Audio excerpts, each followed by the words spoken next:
Welcome, welcome.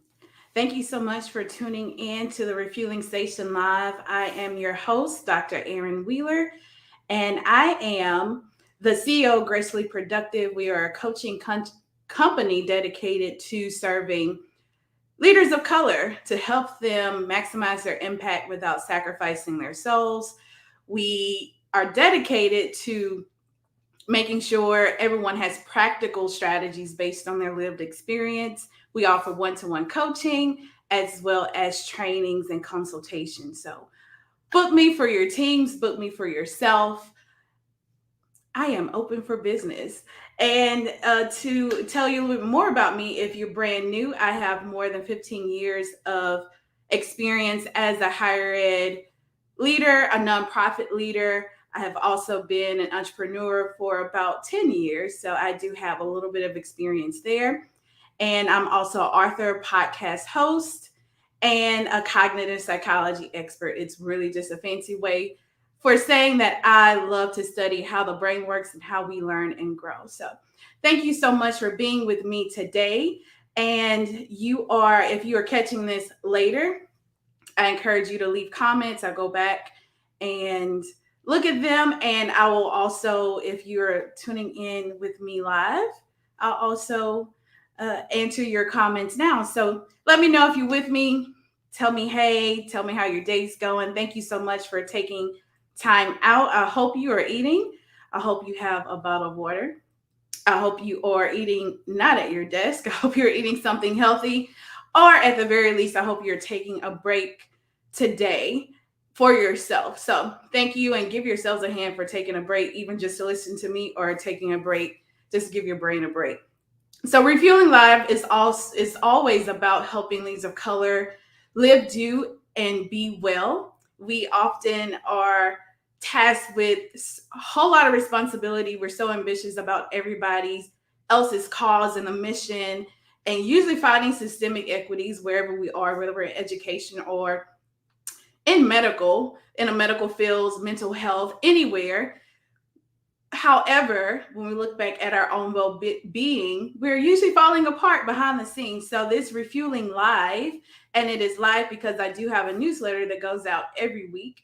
If you would like to join that newsletter, leave me or DM me your email so I can add you to it. If you're on LinkedIn, you can go and subscribe easily. But this live and also the newsletter is dedicated for just taking a little bit of time out for ourselves so we can live to fight and fight well and fight whole for other people. So thank you for joining me. This is my third weekly live. I hope to keep up the consistency over the weeks. I may shift the time a little bit or do a replay in the afternoon. I do know we are sometimes busy at noon, but we're going to make those changes in the coming weeks. But for the past 3 weeks, we have been talking about burnout. So burnout is, of course, something we hear a lot about, but we don't necessarily talk about it for ourselves. We just kind of brush it off as this is how it's going to be. This is how it always is. This is what we were taught to accept. But I want to break through that myth and let you know you don't have to stay burnt out. You don't have to always feel tired or fatigued or just over it all, right? So the past 3 weeks we've been talking about we just talked about general. What is burnout? It is a physical and mental exhaustion due to workplace stress. And then I added my own piece to the definition. Leaders of color, people of color have another layer to that stress because we do have to show up in environments as a inauthentic version of ourselves, right? So we're going to talk about practical ways to be burnout. If you missed last week's live, we talked about a stress hormone because I am a biologist, I am a Black nerd, and I am proud of it. So I had to go way past and put my 6 years of education, my master's, and my biology degree to use finally, and dig a little bit deeper. I wanted to know why. We always hear stress kills us, but why? How? And does it really have, what are the implications? How far in our body's physiology does it go? And it goes very deep. So we talked about cortisol as the stress hormone. No matter what type of stress, arguing, car accident, traumatic experience, horrible relationships, financial struggles, we are impact our stress level goes up, right? That stress hormone cortisol goes up. I also gave 10 ways to reduce cortisol. And you can go back and look at that on my YouTube channel or LinkedIn or Facebook. Erin R. Wheeler, PhD. You can find me and go back and look at that. So I gave 10 ways, but I also just kind of generally gave what you can do, right? So we talked about hydration, napping, resting, unplugging, unwinding, meditating, breathing.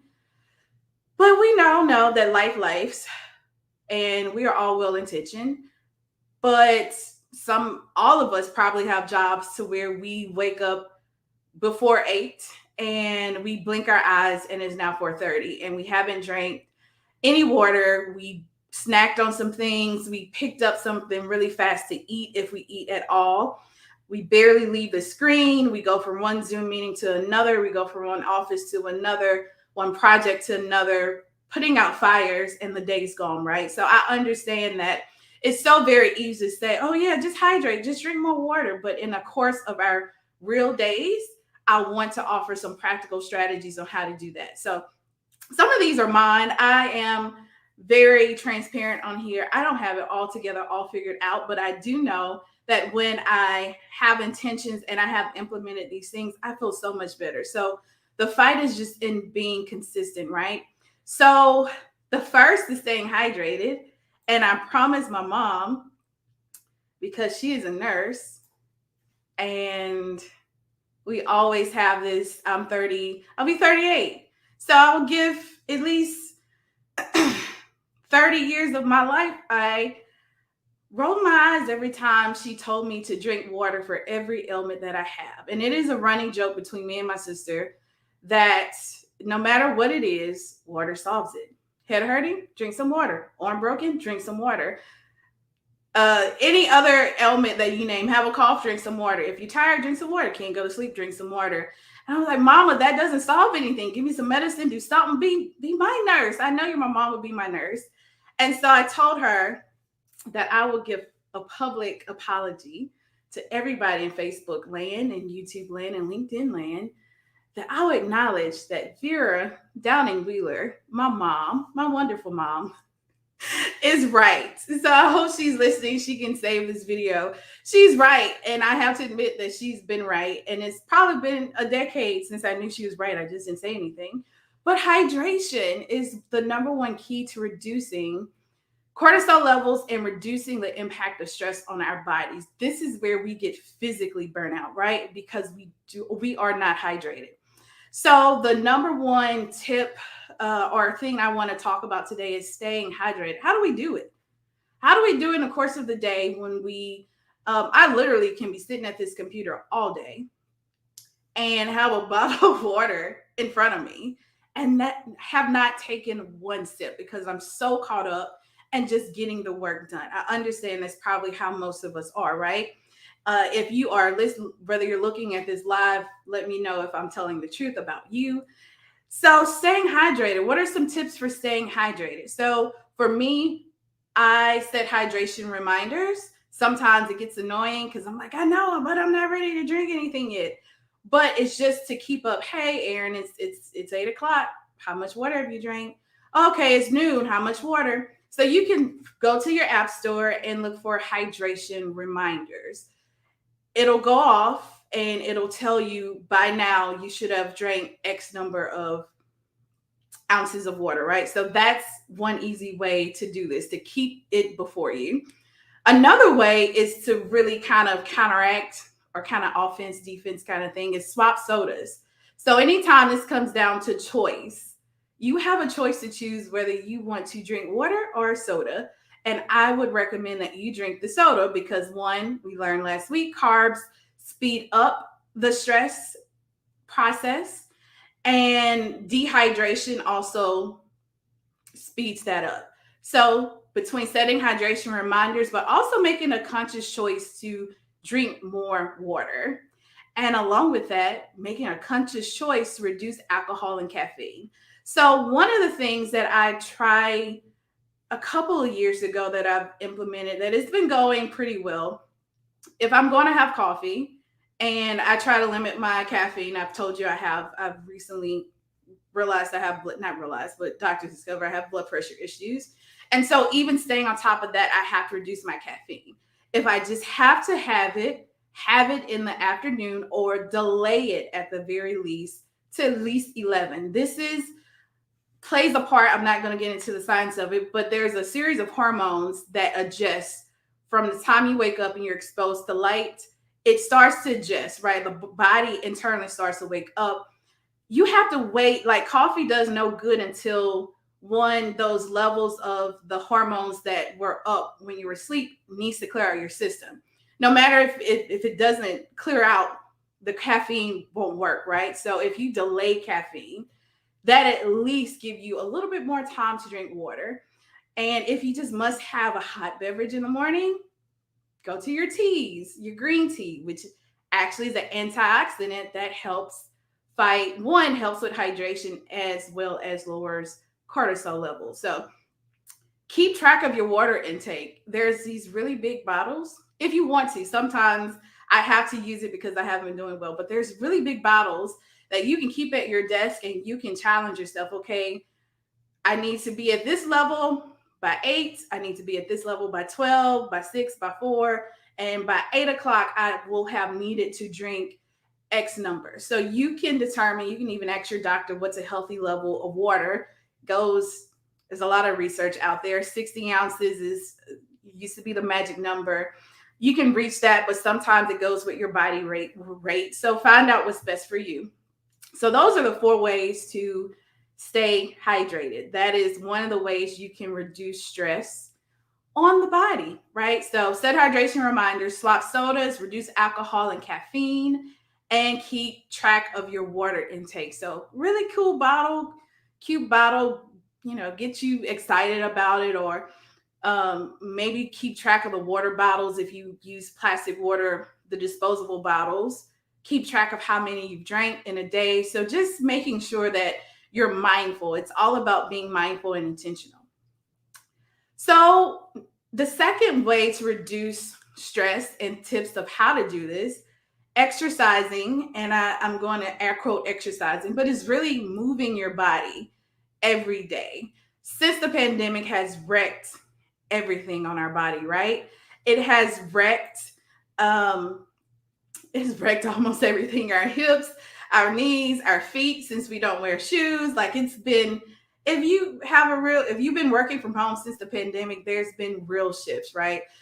But I realized that even the amount of, or the little that I've moved, I noticed like my stride is shorter. My hips are a little stiff. My knee, like everything that we've been sedentary, or we need to walk and we've been sedentary, it just does not work, right? So you have to make it a point. So all of these tips about starting small. Of course, exercising, you should get 30 minutes a day, 150 minutes a week of some type of cardio. If that is unrealistic or you need to work your way up, the least you can do is figure out ways to keep mobile during the day. So here are the tips that I found that helped me. I have a standing desk, so I make sure at least 2 to 3 times a week, especially if I know I'm going to be at the computer doing deep work or meetings, I have a standing desk. So it's not buying a whole desk. There's actually things you can put up that'll raise your monitor. This just keeps you moving because you're bouncing. You gotta move to kind of shift your weight. You're up, right? You're not sitting the whole day.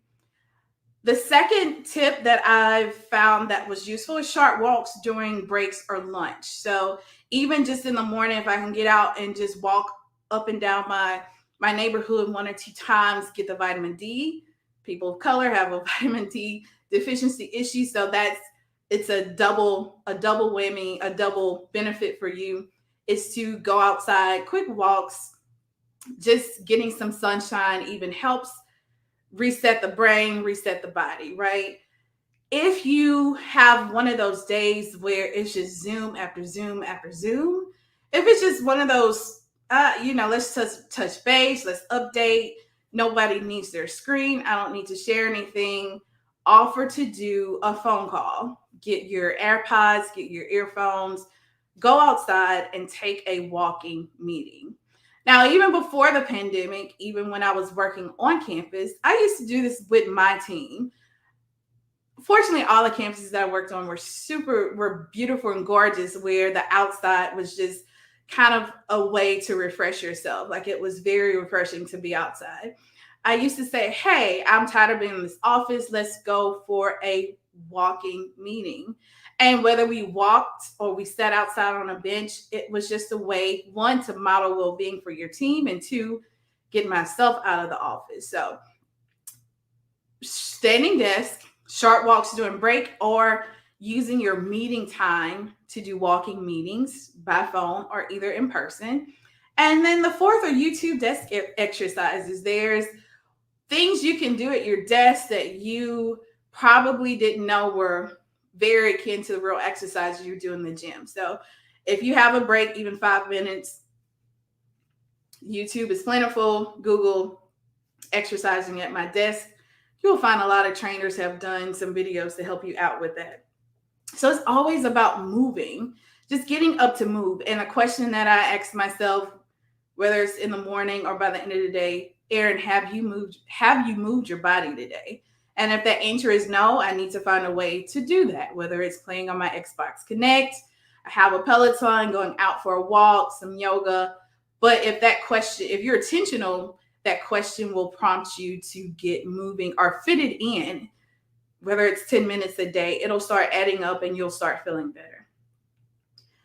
The third tip, or the third category of reducing the stress on the body, and I put all of these in together, is deep breathing, meditation, and affirmations.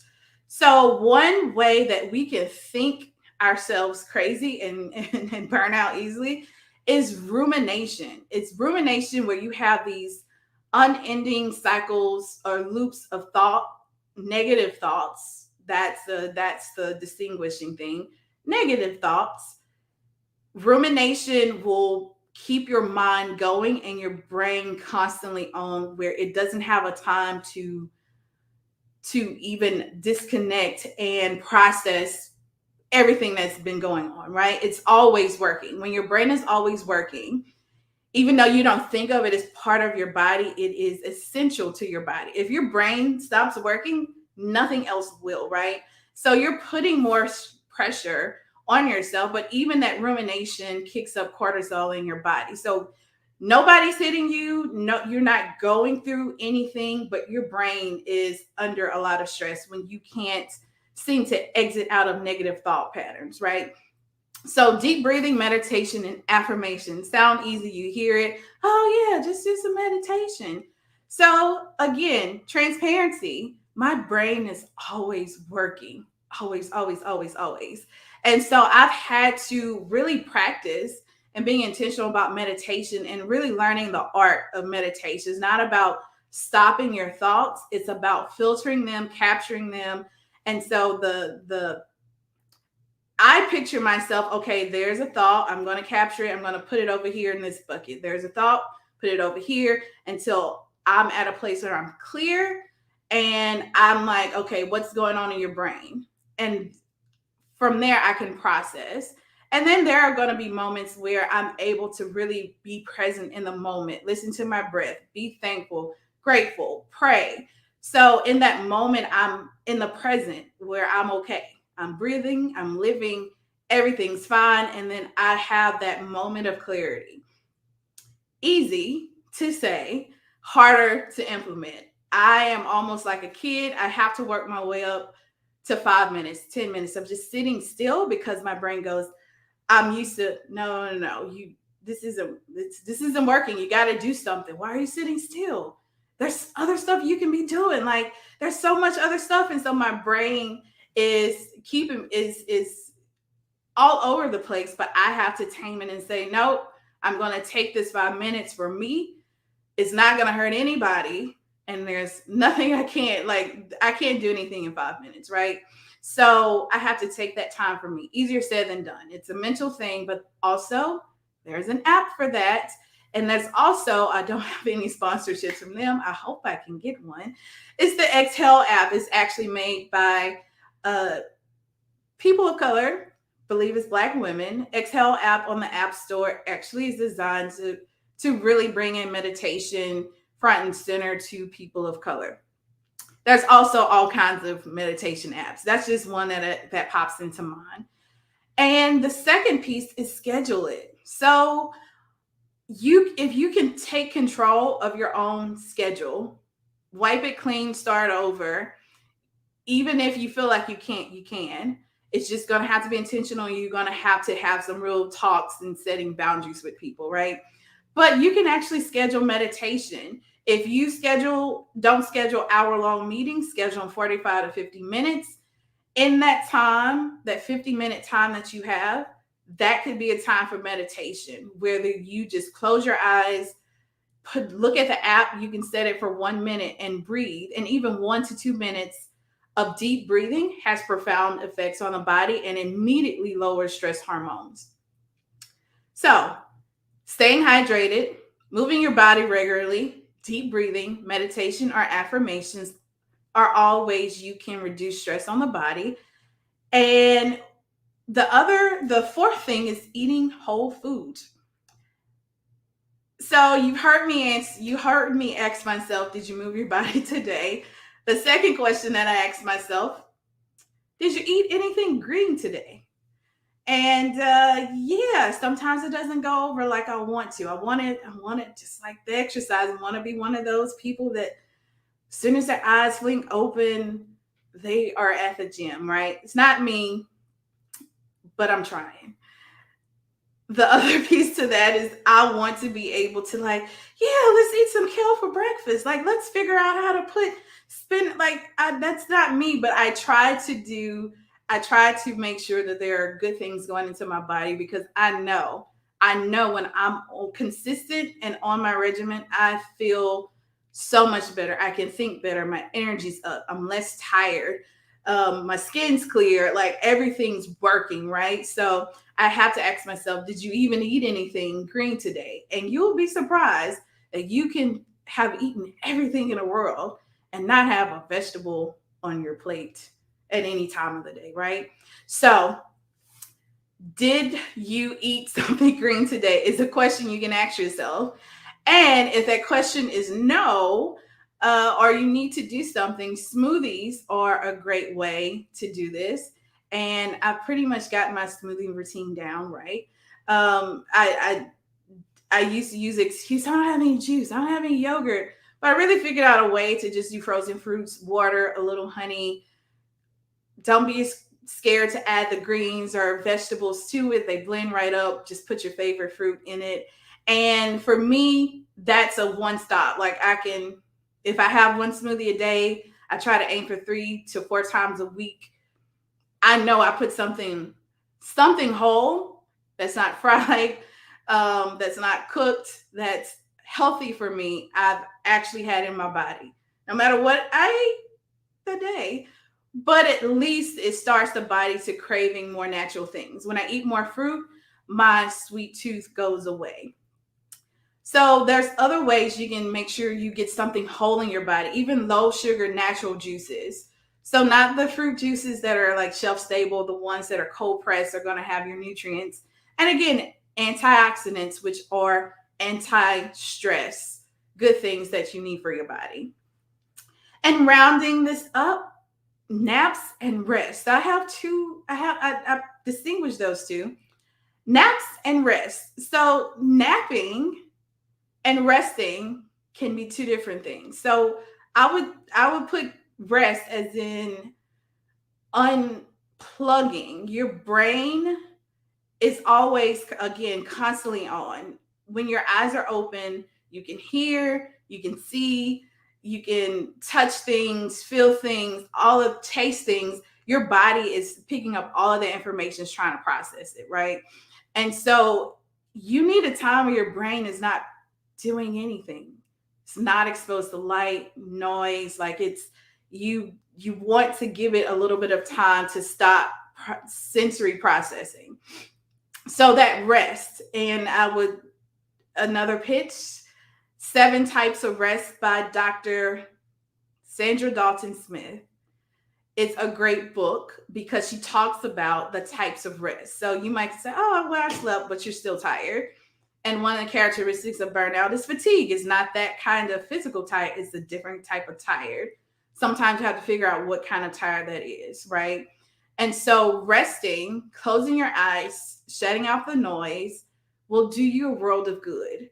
So if you find yourself during breaks or when you want to like not work or you're overwork or things like that and you find idle time and you immediately go to your phone, you have to break that habit at least once or twice a day.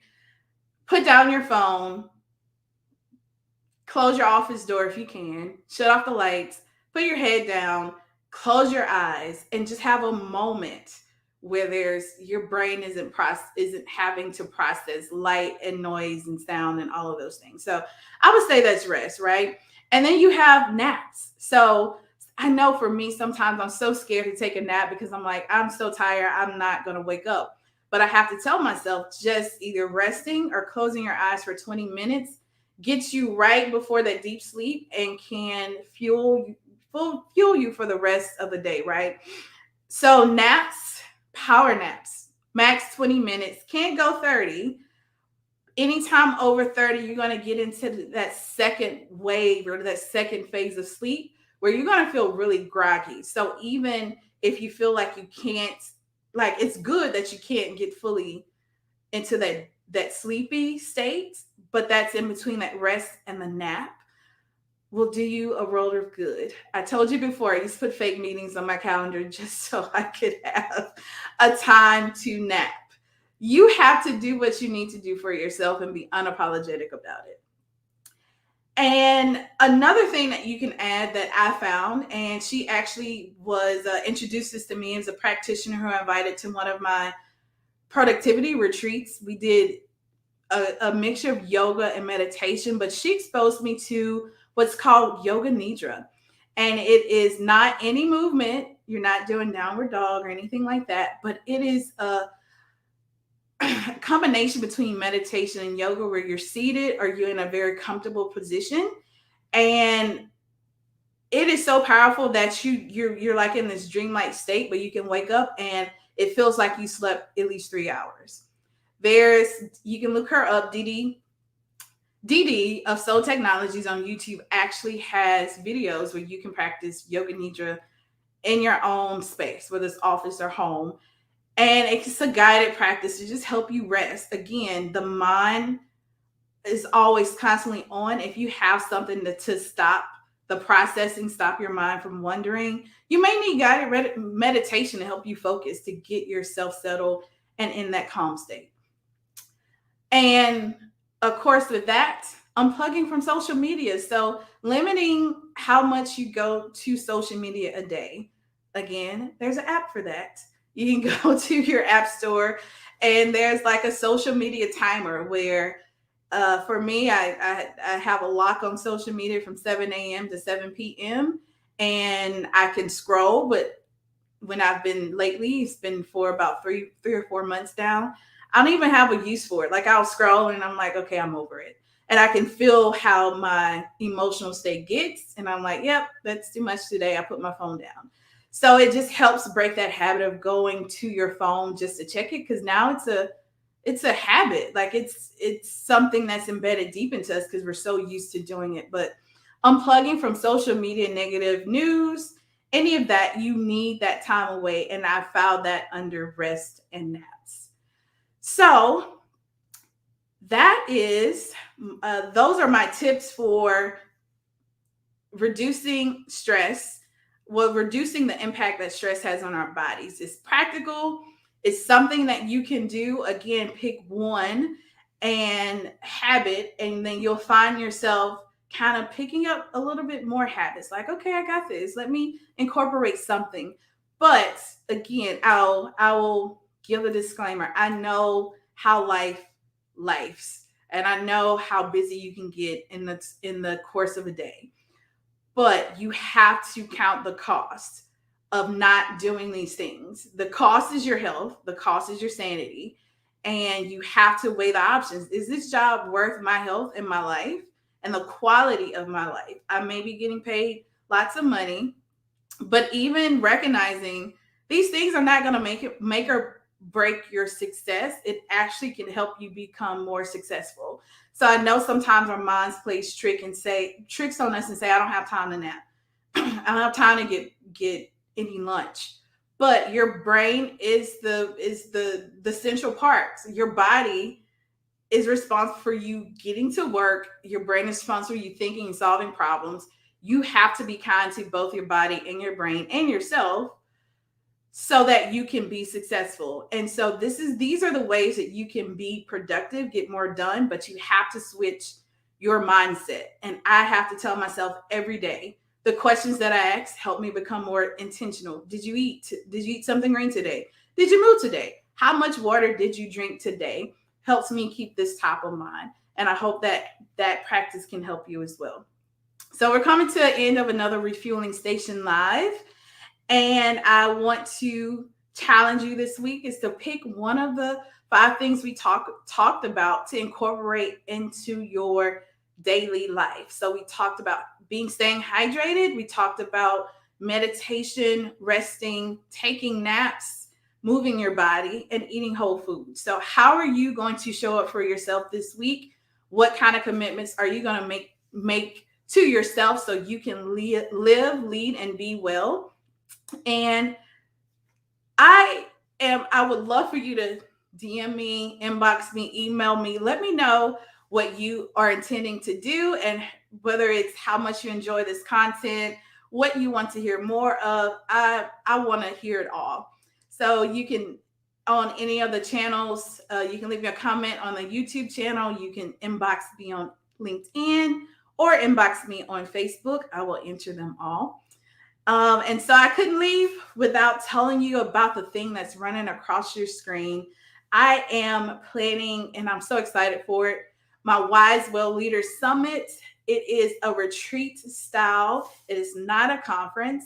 It is actually anti-conference because I found that a lot of leadership conferences leave us hanging of the real things we need to be really productive and successful in leadership positions. And the number one thing, they don't teach us how to not burn out. So this Wise Well Leaders Conference will focus on 3 main things: how to be a wise leader, which mean how do you use your own strengths and be aware of yourself in order to be an authentic leader; how to be a well leader, how do you, some of the practice that we talked about today, how do you take care of yourself, both your soul and your physical body, in order to lead from a well place, right? Because we've all had those toxic leaders, and although you think you are good, there are some areas that could be a little bit toxic. So we want to make sure those you are leading from a healthy place. And 2, you want to be a winning leader. You want to be one of those people, no matter what position, what crisis, you're able to bring the results and the outcomes. But all 3 of those together, you're able to be a winning leader, getting the success, being well while doing it, not burning yourself out or sacrificing your personal life to get it done. And you're doing it as a wise leader, being able to influence people and very much use your strengths to your benefit. So that is August 17th through the 20th, New Orleans, Louisiana. I've created it and designed it so you can use your employee dollars on this trip. But if you're an entrepreneur and you're investing, I urge you to invest in yourself. It's for all leaders, senior leaders, pastors, ministers, C-suite EDs, higher ed leaders. If you're responsible for people or things, if you're an aspiring leader who wants to be senior leadership or the C-suite, this is for you. So I encourage you to come. It's very small group, not a lot of people, 15 spots. I may open up 18 if the demand calls for it, but no more than 18 slots are available. I encourage you to come. It's luxury, like the finer things. So we're going to be in luxury. We're going to practice wellness. So it will be a time where you can actually reset and recharge, meet new people, do the personal work. We're going to do some self discovery, thinking about our purpose, rethinking about our purpose, doing some of the things that we really don't have a chance to do for our personal selves as leaders. So, this event I created especially for the needs of leaders of color. I want you to join me. Please do what you can to be in the house. You don't want to miss it. I'm excited. And the time is going by so quickly. Early bird pricing ends at the end of June. So you want to be able to get the best price that you can and making sure that you're in the house because, again, it's limited seating. So thank you so much. You can follow me on all channels, Erin R. Wheeler, PhD. Or you can follow me at gracefully_productive on LinkedIn and Facebook, kind of migrating over there. But thank you so much for taking the time out, whether you're looking at this at lunch in real time, or you looking at the replay. Leave me a comment. Let me know how you like this or what other things that you want to hear. And I will catch you next week.